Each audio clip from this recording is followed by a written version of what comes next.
अस्सलामुअलैकुम वीवर्स, उम्मीद आप सब खैरियत से होंगे। रेसिपी किंग में खुशामदीद। तो वीवर्स, जैसे आपको पता है कि सर्दियां आ चुकी हैं, तो साग जो है वो हर घर में बनाया जाता है। गांव में चले जाएं, आप किसी भी घर में चले जाएं, हर घर में बड़े शौक़ से बनाया जाता है और खाया भी जाता है।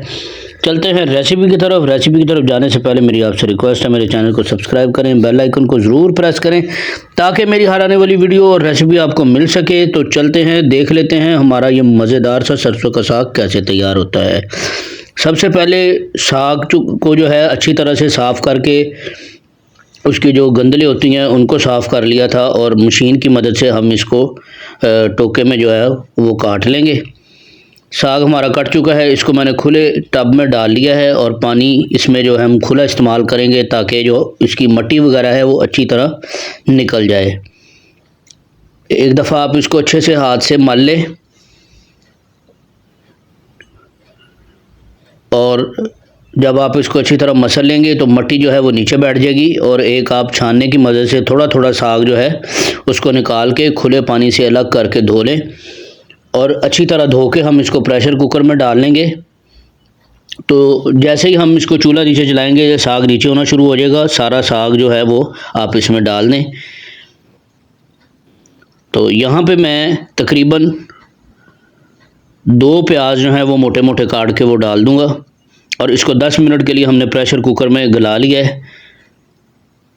अब यहाँ पे हरी मिर्चें ले ली हैं तकरीबन 15 से 20 अदद, और इसमें 1 चम्मच नमक का डाल लिया है। पेस्ट बना के हमने इसको एक देचकी में डाल लिया है, और साग को जो है वो हम थोड़ा थोड़ा करके ग्राइंड कर लेंगे। टाइम शॉर्ट है इसीलिए मैं इसको इस तरह से बना रहा हूँ।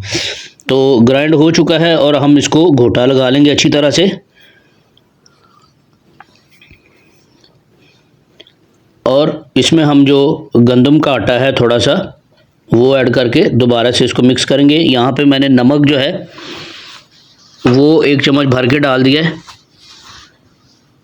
अभी हम इसमें आटा ऐड कर देते हैं। आप अपनी ज़रूरत के मुताबिक इसको कम ज़्यादा कर सकते हैं। नीचे चूल्हा जल रहा है, और हमने साथ साथ इसको मिक्स करके घोटा भी लगाना है अच्छे से। मेरे पास टाइम शॉर्ट है, तो आप चाहें तो इसको प्रेशर कुकर के बगैर भी बना सकते हैं। हर किसी का अपना अपना अंदाज़ होता है बनाने का।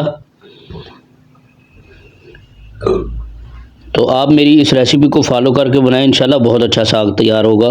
साग जो हमारा तकरीबन घुट चुका है, अभी मैं इसमें 1 चम्मच जो है वो कुटी मिर्च का डाल के फिर इसको मिक्स कर लेंगे अच्छी तरह। साग हमारा रेडी हो चुका है, अब इसका तड़का रेडी कर लेते हैं। यहाँ पे लहसुन की कुछ कलियां हैं जिनको मैंने काट लिया है, और अदरक को बारीक काट लिया है। चलें, ऑयल इसमें ऐड कर लेंगे। आप चाहें तो जितना साग आपने खाना है आप उसको तड़का लगा लें, और बाकी का जो है वो आप उसको फ्रीज़ भी कर सकते हैं। ये देखें, ये ब्राउन होना स्टार्ट हो चुका है। ये ब्राउन होता है तो हम इसमें साग को ऐड करते हैं। चलें, हमारा तड़का जो है वो ब्राउन हो चुका है, अभी इसमें हम साग ऐड कर देते हैं जितनी हमें ज़रूरत है। बहुत ज़बरदस्त खुशबू भी आ रही है। आपको पता है लहसुन और अदरक की जो खुशबू है वो बहुत ज़बरदस्त होती है। तो जितना हमने इसको इस्तेमाल करना है उतना डाल के हम इसको अच्छी तरह मिक्स कर लेंगे। अभी हम इसमें मज़ीद ऐड करेंगे।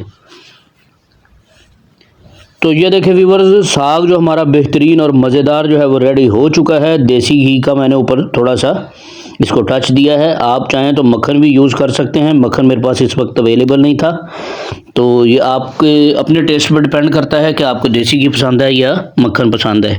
तो उम्मीद है मेरी आज की ये ज़बरदस्त सी मज़ेदार सी रेसिपी आपको पसंद आई होगी। चैनल पर नया, चैनल को सब्सक्राइब कर लें, बेल आइकन को ज़रूर प्रेस कर लें। इसी के साथ इजाज़त दीजिए, अल्लाह हाफिज़।